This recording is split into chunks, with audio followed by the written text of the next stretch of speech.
Otyo omusango gwa Robert Kasibante yagujje mu kooti yagujjeeyo era balina ne bibaatuwadde bamala okubituwa bakwata akalulu ako nga tebannawanika results na gye zaava ku website ne bagazeeti nga kitegeeza nti mu domestic police oba mu Uganda akalulu ako bamaze okukalukola ki bamaze okukuba mu kyapa ky'eggwanga kitegeeza tikaali katuufu.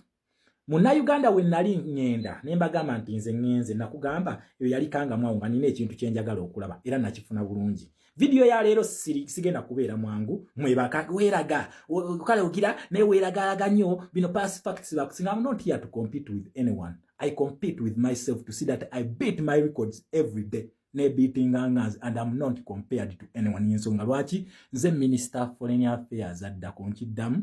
Yensonga lwaki ndi Minister Foreign Affairs no mulayagala department ye. Atenga revolution eno yayita mu kintu kye tuyita foreign policy ngeyita mu democracy na human rights. Munnayuganda wano kweno stand we tuyimiriane tugamba nti owa national unity platform yenna agenda mu kooti munnayuganda kimanye nti bakuliddemu olukwe. That is my stand. Nze nakugamba gwoba oyagala okunkuwonzije ku stand yange oyina okuleeta chatters. Tonkozesangako ntwe eyo kujja wano ng'onchalenjinga. Nalaba ne ka revolution dwafu akamu kakubye screenshot ekintu kyennyini kye nakagamba kagende kakoliko research wabula olwokubanga kayina low education capacity tekasobola kukola research tekamanyi kye bayita research tekasobola na kusoma ne kategeera kintu ky'omuteereddaawo kati kakutunuza kakola bukozi video kaka mukkirize nti mwayokyezza.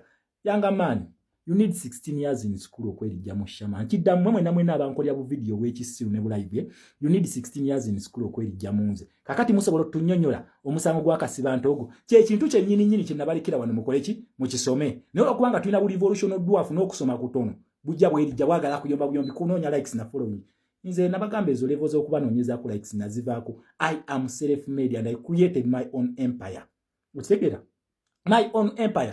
Era empire njirimu buomu nze kabaka nze kinze buli kimu weno empire. Kati gwawoza nti keeraga akakola ki gwamanyi nze tebinkwatako ekyo kizibu kyo na keyboard gwoba okakasa nti neeraga keera ku macha on challenge ng'okole kyenkola. I'm still standing 4 years still counting.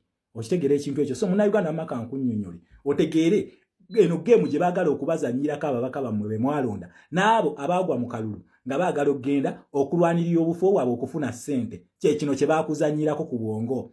Omusango gw'ebyokulonda gubeeramu emisango ebiri nkiddamu ekintu ky'ebyokulonda kibeeramu emisango ebiri. Omusango ogusooka baguyita electoral case, omusango gw'okubiri baguyita human rights case. Njagala owulirize wano mpola kugambye tubeesinga ku kintu kya Kasibante okujjayo omusango then akalulu ako ne kateekebwa mu gazeti nga ne result tebazituwadde.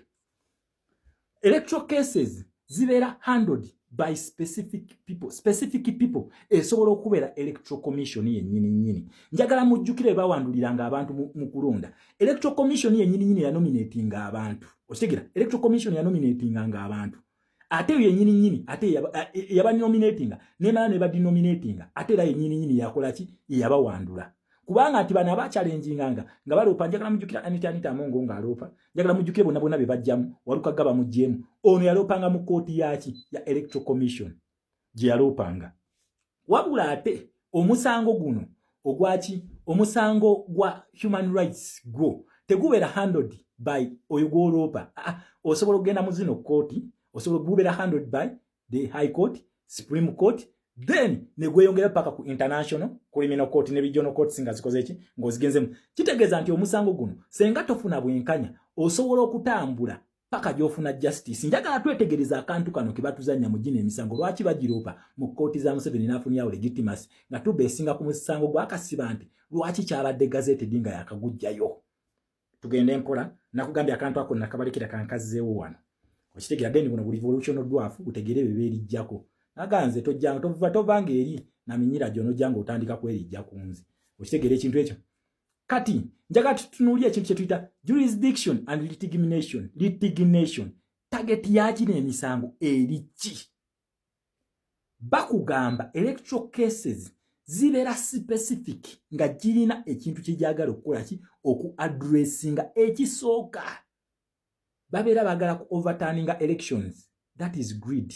Ntinze waliwo yankuba akalulu ne babirangirira. Kakati nzo olwokubanga nina personal interest zange mu electoral case eyo ngenda n'endoopa ba overturning elections. Number 2 obo yagala rerun nti temwali fair tuddemu tukole tuddemu rerun in a dead system gye batugamba nti system ki infu. Then eyokusatu ebagamba vote recount ekyakolebwa wannammere Masaka era tugenda okukola ekintu ekyo bagenda okukikola nga Nalubowa eyawangula ku maanyi g'abantu nga wangudwa lwaki nti system yaabwe okiga system yaabwe. Kakati go one national unity platform a challenging government yenu otugamba otya nti ebintu bino ebisatu ebisangibwa mu electoral cases ogenda kubi achieving in a dead system gye mutugamba unless nga mwagala kutukakasa the system ekola ki ekola nkiddamu bino siri akuteeka ku record mu Uganda njagala mwekolere research ku kintu kino nkugambye electoral cases ekintu ekisooka kye bagala okufuna. One, it is to overturn elections. That is greed, personal greed. Obato besinze kuki kubanga yagala elections zino mwazigenda mu bantu bameka babiri gwe ne bali bogama nti bakola ki bakubba kati obesinze ku kyabana Uganda bonna obesinze ku kyabana Uganda. Number 2 rerun mujiddamu bameka babiri okitegera kumali abanansi budde. Then yesembayo vote recount yali wakati wa Nammere ne Nalubowa siwe kyali bana Uganda mwali involved ng'olunaku lero tugamba nti revolution gye tulimu it is a national cause nkiddamu tugamba it is a national cause kitegeeza nti obufu buno bibalwanira simanyi nze ngenda kujja bufo ngenda kujja buwanguzi bw'abantu bannakawa west ze ngenda kujja buwanguzi bwa whatever area gy'abeera alonze aba akulimba aba alwanira kafooke ako ekyo ekintu kubanga revolution gye tulimu it is about regime change to change the system. Does the system change in that specific area? The answer is no. Tegenda kuchukira mukana akatono muze shama olokubanga mfunye obuwanguzi bwange obwentebe kakati Uganda ekyuse. No please. Tuli ku national flag tugende mpola. This is a political mindset gye batuzanya fisad democracy ati play. Njije kubusa mu Uganda. Nabagamba ze just ekintu kyange kyenkola nkiteekaawo nenkuwa time tuli ku musango gwa Robert Kasibante.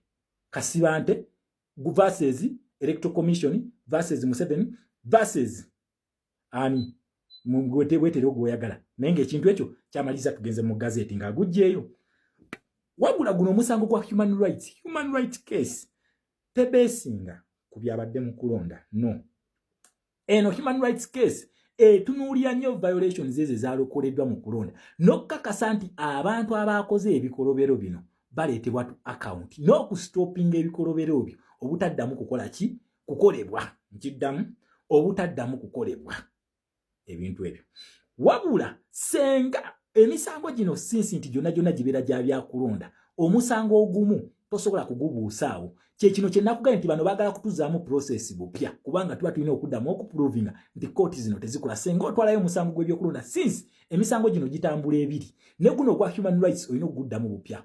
Njagala mujjukire mu 2021 twakwata omusango ne tugutwala e Kololo bwe twamala ogutwala e Kololo ne tugende wa Wangadya bwe tumala okugenda ewa Wangadya ne tudda mu kooti zaabwe zonna zonna twadde tugendeze Makindye newa okitegera kati ye process gye twatuddamu buto kubanga ogw'ebyokulonda era wakoze eki wagututedda instead of gamatino justice tetusobola gifuna wano katubireke tweyongereyo ne giri kubanga guno bakugambye gwa human rights case gusobola okubeera handled by kooti yennyini esinga ey'okuntikko wabula we kigaana tusobola okubeera regional continental ne international courts keka kantu kenabalekera kaali simple nnyo kati guno gwa Robert Kasibante ogukwata oguteeka mu gazeti babesinze ku fact that nti Robert Kasibante talina financial assistance naye nga already yakoze eki yagize kati Robert Kasibante okugenda kwe mu kooti kitegeeza nti yawadde bano legitimacy nti omusango ogwo gwali mu kimutuufu nena gwa revolution tetambulira ku Robert Kasibante si gwetambulirako era eyo gye baakoze ekyo kiwaanyi kyabwe bino ebyokubiteeka ku gazeti kale oba kituufu kale mwakitadde mu guni njagala muziwanike zo result muziteeke kuki muziteeke ku electoral commission so muna Uganda kekana akantu ke bakuzanya fensonga lwaki tugamba nti buli wa NUP agenda mu kooti alwanira kafo tebakusiriwaza nti ali ku national cause